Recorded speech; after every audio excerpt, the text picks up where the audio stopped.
que es rey y vive con este engaño mandando, disponiendo y gobernando, y este aplauso que recibe prestado en el viento escribe, y en cenizas le convierte la muerte, desdicha fuerte. Que hay quien intente reinar viendo que ha de despertar en el sueño de la muerte. Sueña el rico en su riqueza que más cuidados le ofrece. Sueña el pobre que padece su miseria y su pobreza. Sueña el que a medrar empieza, sueña el que afana y pretende. Sueña el que agravia y ofende. Y en el mundo, en conclusión, todos sueñan lo que son, aunque ninguno lo entiende. Yo sueño que estoy aquí, de estas prisiones cargado, y soñé que en otro estado más lisonjero me vi. ¿Qué es la vida? Un frenesí. ¿Qué es la vida? Una ilusión, una sombra, una ficción. Y el mayor bien es pequeño, que toda la vida es sueño, y los sueños, sueños son.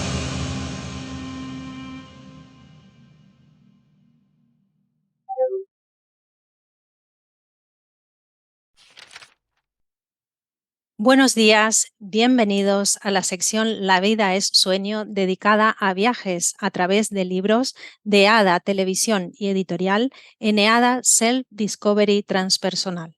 Soy Marcela Pironti Moriondo. EADA Self Discovery es un proyecto escuela dedicado al trabajo de autodescubrimiento con enfoque transpersonal situado actualmente en Alcázar de San Juan, Ciudad Real. Además del acompañamiento a personas en sus procesos diversos, la escuela es un vivero creativo para nuevos proyectos desarrollados por quienes formamos esta comunidad. Al trabajo que realizamos en EADA lo llamamos el proceso de ver ser, que sería el proceso para llegar a vernos y ver el ser, la presencia de lo que yo soy.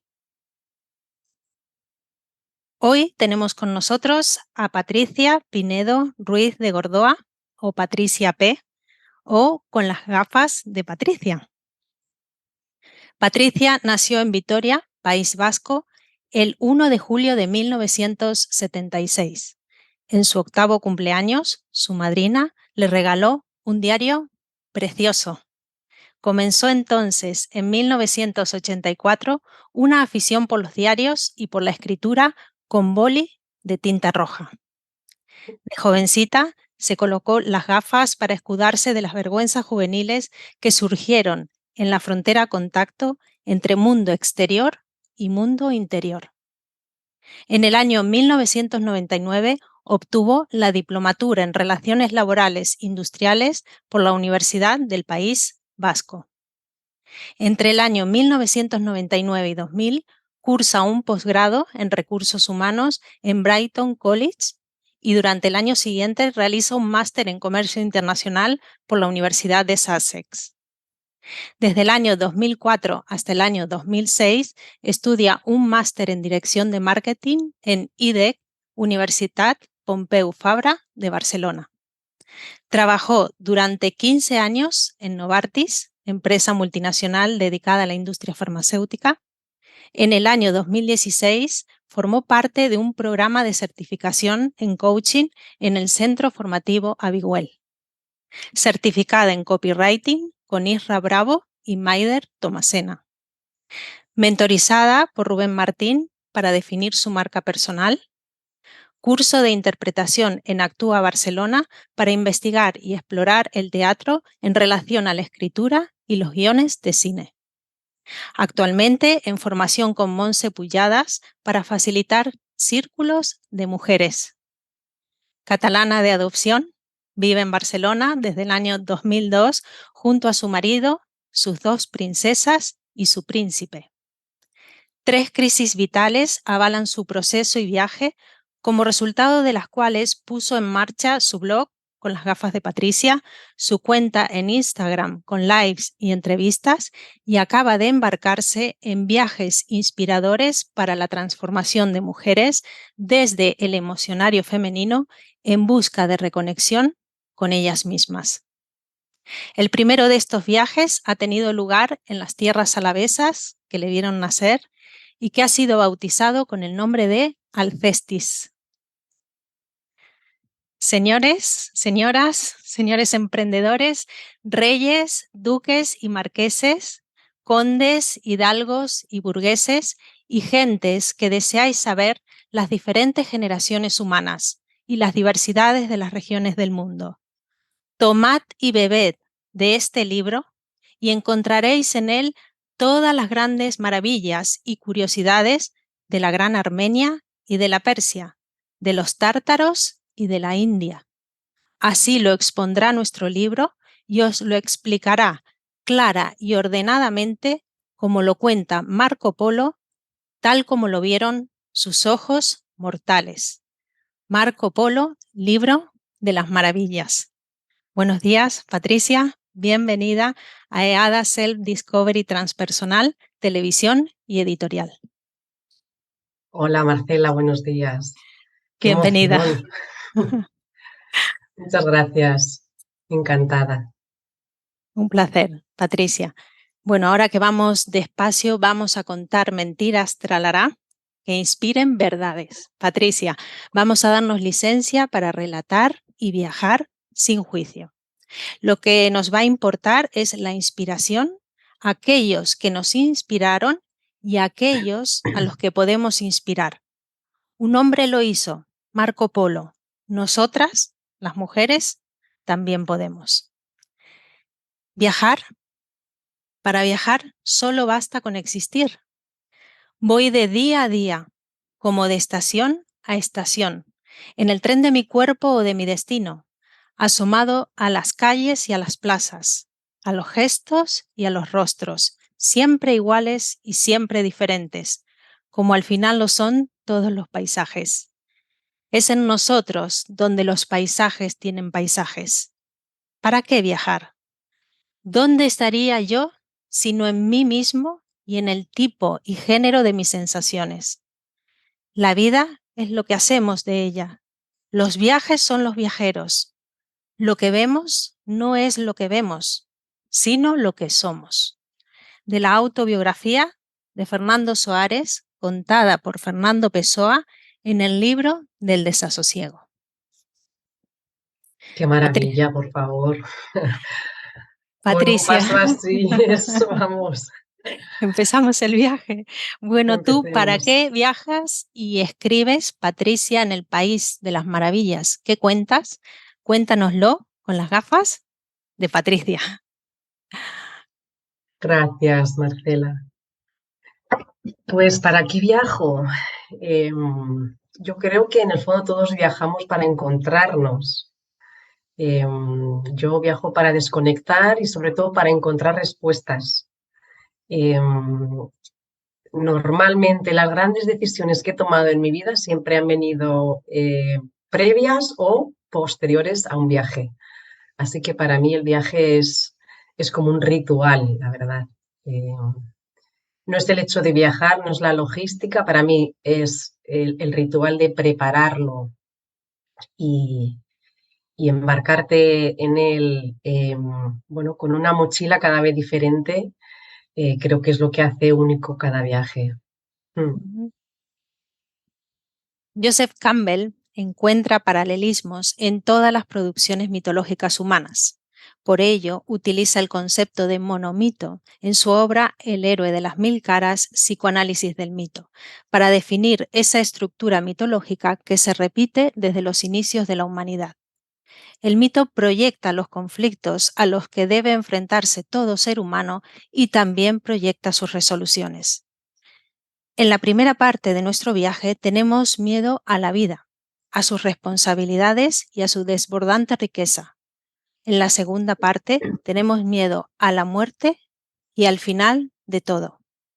Nosotras, las mujeres, decimos mucho eso de estoy desbordada. El héroe es aquel que se desborda, se derrama y desaparece. La tarea del héroe es tragicómica, cuya estructura en su forma más simple es la siguiente: separación del mundo conocido, salto a lo desconocido y regreso a casa con mayor plenitud. El triunfo puede ser representado como la conciliación con la diosa madre, el reconocimiento del Padre Creador y la expansión de la conciencia del Hijo que somos, el héroe somos cada uno de nosotros que busca encontrarse a sí mismo. Iniciamos un viaje a través del cual te vamos a preguntar por toda tu trayectoria, Patricia. Algo Encantada. está a punto de ocurrir y tú que manejas redes sociales y dispositivos, danos un pantallazo, ponle título a este viaje que vamos a empezar, Patricia. Pues yo te diría que nos vamos a adentrar en el viaje de una mujer que hace pues casi 4 años empezó un proceso, un viaje dentro del viaje, que es la vida de introspección, de descubrimiento de mí misma y que derivado de todo este proceso, pues eh, ha salido una nueva versión de mí y estoy en proceso de enseñarlo al mundo y de despegar, ¿no? Como ave fénix, así me estoy sintiendo ahora, la verdad. ¿Mm? Ring, ring, ring, ring. ¿Quién es? Patricia, una Sí, llamada a la aventura irrumpe, reclamándote mirada hacia lo otro, una convocatoria para partir a lo extraño, a lo que está allí, allá, alejado de tu mundo.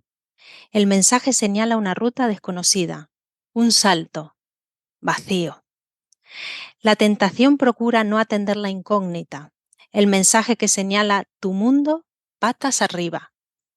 Por un lado, lo extraño de lo otro, que tira para que oigas el llamado a una aventura íntima y atemporal. Y por otro, una voz ahogada en lo familiar y conocido que la desoye. Purificación Casas y Manuel Alejandro escribieron eso de procuro olvidarte, haciendo en el día 1000 cosas distintas. Procuro cansarme y llegar a la noche yo apenas sin vida. Y al ver mi casa tan sola y callada, no sé lo que no sé haría. lo que haría. Por no sentirme así, por no vivirme así, perdida.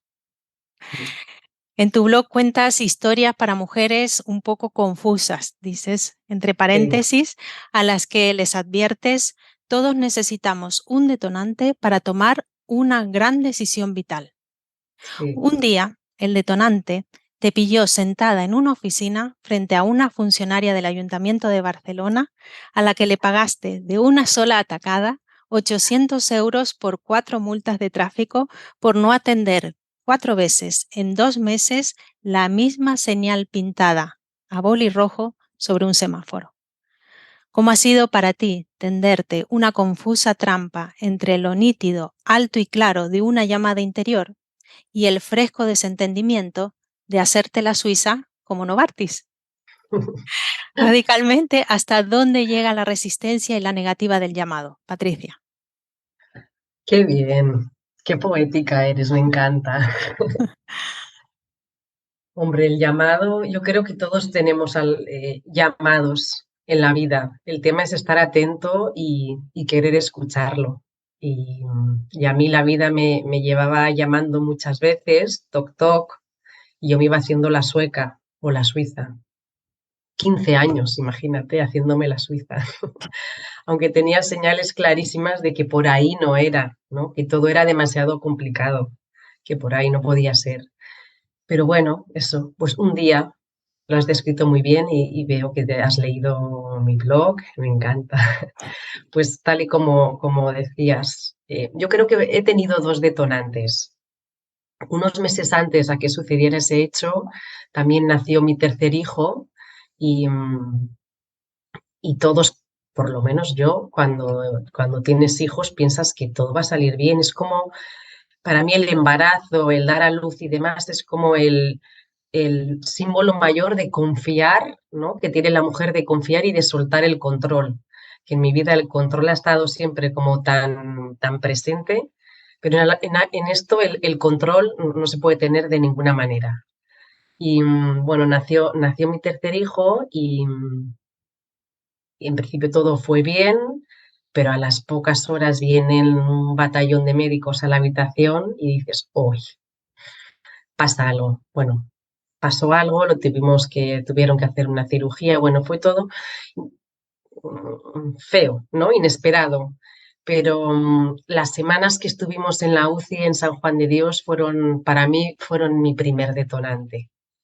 De decir, ostras, la vida se te puede ir así, ¿no? Cuando estás rodeado de dolor, de enfermedad, sobre todo en niños recién nacidos, de repente la vida te da un tortazo impresionante. Y para mí esa fue como la primera sacudida fuerte. Y esto fue en junio y ese mismo noviembre sucedió lo que ha relatado de las multas de tráfico. Y fue verme delante de aquella mujer que lo que me preguntó fue, señora, ¿qué le está pasando? ¿A usted qué le ha pasado? ¿Cómo puede llegar a esto? Y, y esa pregunta de una desconocida fue la que hizo que me derrumbara, ¿no? Y que dijera, es que esto no puede seguir así, o sea, mi vida así no puede continuar. Y ahí tomé la decisión de que tenía que dar un giro y ahí empezó todo. Sí, ese fue el origen de todo, 4 multas de tráfico. Mm. Ujú. Pues vámonos a la India, Patricia. Los Vedas son los textos religiosos del hinduismo. Los hindúes otorgan solo a los Vedas un origen sobrenatural. Tal conocimiento ha existido eternamente en forma de vibraciones que resuenan por todo el universo. Estas vibraciones fueron detectadas por ciertos sabios indios. El Rig Veda es la obra más antigua de todas. Como dice la Biblia, el que tenga oídos, que oiga.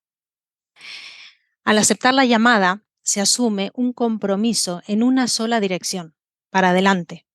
Un auxilio se conjura en forma de veda, de conocimiento, de maestro, mentor o de un amuleto, que en el cruce del primer umbral estarán ya al servicio del principiante para superar los peligros de la hazaña. En un momento complicado de mi vida, de cambios, Alba fue mi mano amiga, la mirada que nunca me enjuició. Con un sentido nudo en la garganta y con la emoción a flor de piel, dirigiste estas palabras a Alba Yagüe Mejías, terapeuta Gestalt, durante una entrevista.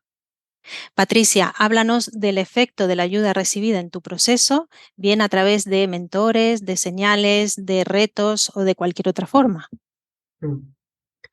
Bueno, pues volviendo a Joseph Campbell, que lo has mencionado anteriormente, ¿no? Él también dice que en una primera fase de ese despertar que tenemos, los mentores son vitales, porque a veces, ¿no? Por muy autosuficientes que nos creamos o por muy fuertes que pensemos que somos, necesitamos una mirada exterior que nos devuelva la imagen de lo que somos, ¿no? Y a veces simplemente esa mirada nos hace vernos también distintos. Y por lo tanto, yo creo fielmente, no creo en la dependencia ni de los mentores ni de los terapeutas, pero sí que creo en ellos como una herramienta vital para avanzar. Y yo cuando tuve mi segunda crisis vital, que fue previa a ser madre, a la persona a la que recurrí fue a Alba.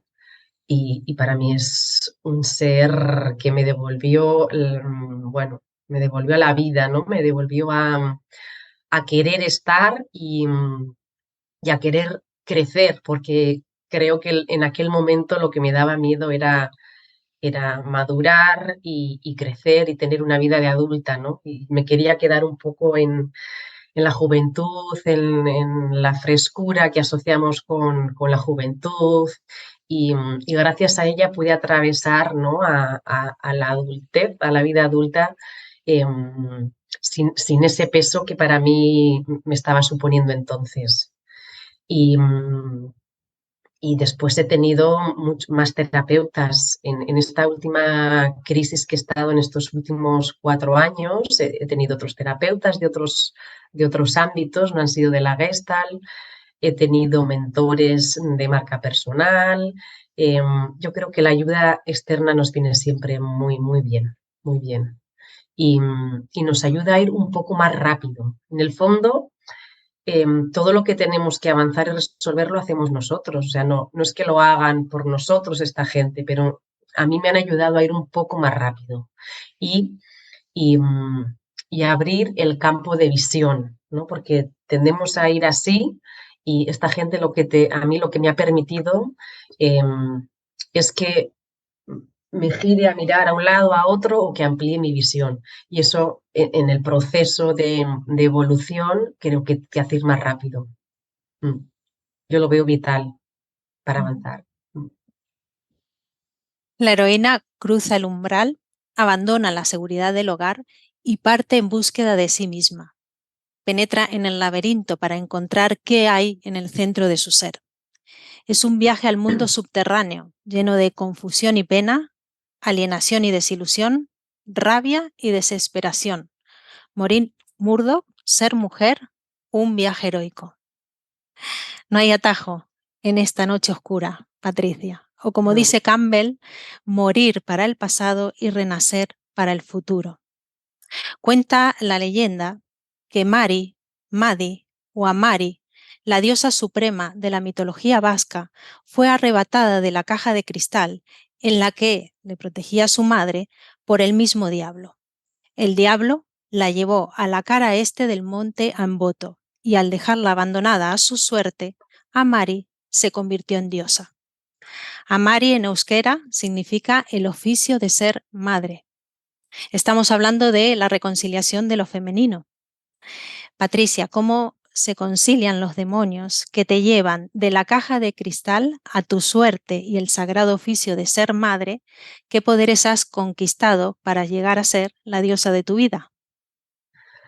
Wow, has dado en la herida, en la herida ya cicatrizada, pero esa ha sido mi herida durante mucho tiempo y, y he tenido que trabajarme mucho esa parte. Yo en este proceso me he tenido que reinventar como mujer, como esposa, como madre, y eso ha sido lo más difícil. Pero todo ha pasado por revisar mis creencias de qué es mujer, qué significa ser mujer para mí, ¿no? Y de empezar a eliminar muchas creencias con las que te han criado, muchas maneras de ser por el ambiente en el que te has crecido y, y solo cuando encuentras como tu propia versión como mujer, o yo por lo menos cuando he encontrado mi propia versión de ser mujer, es cuando he conseguido sentirme mejor en mi versión mamá y en mi versión pareja también. O sea que al final todo pasa por uno mismo, ¿no? No, no por el otro ni por los hijos, sino por revisarse uno mismo, por hacer cambios en uno mismo y cuando eso sucede, pues todo cambia alrededor. Y en esta revisión mía personal, mi relación con mis hijos ha cambiado radicalmente, radicalmente.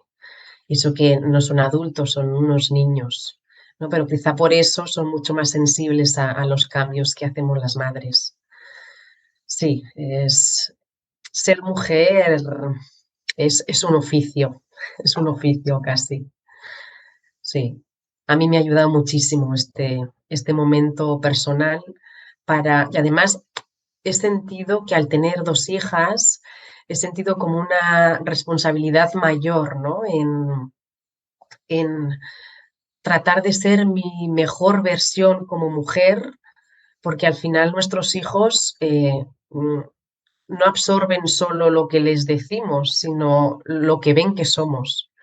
Y yo estaba siendo una versión de mujer que no quería que ellas eh, integraran como lo que significa ser mujer. Uno de mis motores de cambio han sido mis hijas, la verdad. A veces las cosas que uno no hace por uno mismo, pues es capaz de hacerlo por los hijos. Y yo en este caso, uno de los principales motores era el dar a mis hijas la mejor versión de mí, para que tuvieran un buen ejemplo de qué es ser mujer, qué es ser madre, y no dejarse solo llevar, ¿no? por los roles de esta sociedad todavía bastante patriarcal, ni incluso por los roles que entre los niños y los jóvenes hay todavía hoy, ¿no? De qué es ser una buena mujer, qué es ser una buena niña, no. Y siempre les he hablado, ¿no? Con mucha autocrítica hacia mí misma, ¿no? Diciendo, yo hago lo que puedo, o sea, esta es la versión mejor que os puedo dar de mí, pero es muy mejorable. Entonces, no os quedéis como que esto es lo mejor, sino trabajad vosotras en conseguir vuestra versión más sagrada de qué ser una niña, una mujer, una madre. Sí, es algo que trato de hablar mucho con ellas, más que con mi hijo, que igual también, ¿no? Quizás es muy pequeño, pero con ellas siento como una súper responsabilidad. Mm. Tras la reconciliación con lo femenino, la heroína comprende que el padre representa las facetas de sí misma que le dan dirección. Mm. Lo masculino es una fuerza arquetípica, no un género. Emprendedor es el que coge lo suyo, podríamos decir, y a veces se traduce etimológicamente como aquel que elige un camino difícil. Si tengo un hondo penar, pienso en mí. Si tengo ganas de llorar, pienso en mí. Ya ves que ya no venero tu imagen divina, tu párvula boca que siendo tan niña me enseñó a pecar. Pienso en mí cuando sufro, cuando lloro, también pienso en mí. Cuando quiera, hago lo que quiera con mi vida, no la quiero para nada me sirve sin mí. Esta es una versión nuestra de la canción Piensa en mí de Agustín y María Teresa Lara. Patricia, ¿te parece que la gracia última, el don que hace a la diosa, es trascender la referencia de los padres y emprender el propio camino? Sí, claramente, sí.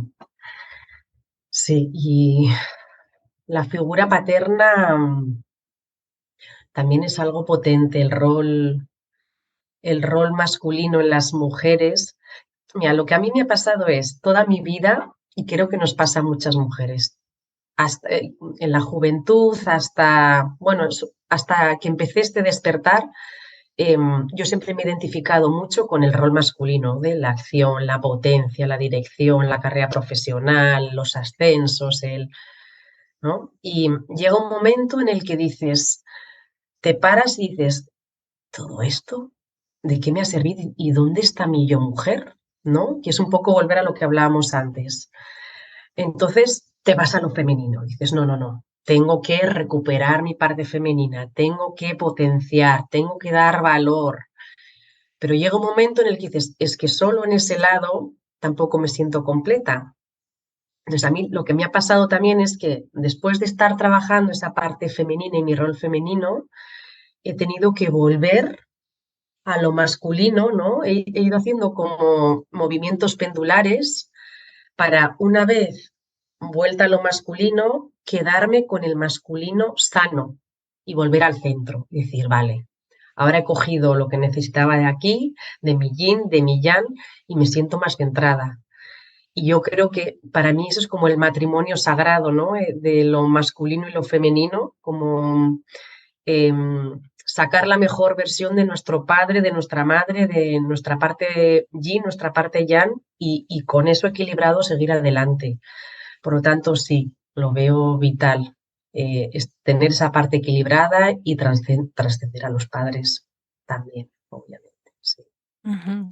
¿Y ha sido el reciente viaje de Alcestis una suerte de revisión del mito, de tu mito, podríamos decir? Totalmente, sí. Para mí Alcestis ha supuesto como la fase final de ese viaje del héroe, ¿no? Es como, con esto quiero salir al mundo transformada, así. Y también ha sido la manera de, como de sentir de cuál es mi aportación al mundo, ¿no? A otras mujeres. Y mi aportación es poderles ir delante de ellas, ¿no? En este camino con la linterna para que ellas puedan ir viendo pues las partes más oscuras, porque yo ya he pasado por ahí. Entonces, para mí ha sido, sí, ha sido muy especial Alcestis, porque siento que por fin he encontrado algo conectado con mi propósito, ¿no? Que llevaba tanto tiempo buscando, ¿no? Ese qué hacer que me ayude a mí a vivir la vida que quiero y como quiero y que además pueda ayudar a alguien. Y después de la experiencia y de los feedback que he tenido de las viajeras y demás, pues ha sido muy, muy, muy satisfactorio, porque veo que puedo hacer cosas que me sigan nutriendo a mí, que me sigan haciendo crecer a mí y que además ayude a otras mujeres que han pasado por algo similar o están pasando. O sea que la satisfacción es doble. Mm. Hagamos un poco de autocrítica y de mitocrítica por Alberto Felipe Araujo. El mito sobrevive y se difunde porque es portador de múltiples sentidos y cada quien puede adoptar aquel que le conviene a sus necesidades, intereses y esperanzas, porque el mito es siempre transpersonal, transcultural y metalingüístico. La mitocrítica es una suerte de crítica impulsada por el renacimiento del interés por el mito y que consiste en revelar un patrón detrás del relato a través de descubrir redundancias. El mito se repite y se repite para impregnar y persuadir, para impresionar. Procura dar cuenta del paradigma de aspiraciones, deseos, temores y terrores. El mito personal es, como todos los mitos, una insistencia en la metáfora de una idea. La mitología personal de Feinstein y Krippner dice que el cierre del mito consiste en terminar uno en el que hemos podido quedar fijados y que ya quizás no tiene sentido. El viaje consiste en cerrar un mito y quedar libre para poder abrir otro. Hablamos aquí de la transmitificación. En el mapa del viaje del héroe estamos en el camino de regreso.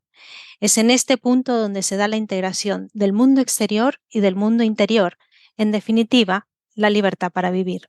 Patricia, ¿en qué punto del camino de vuelta a casa te encuentras? Pues ya me he permitido ser lo que soy. O sea, primero me he permitido saber quién soy y después me he permitido a mí misma dejarme ser lo que soy.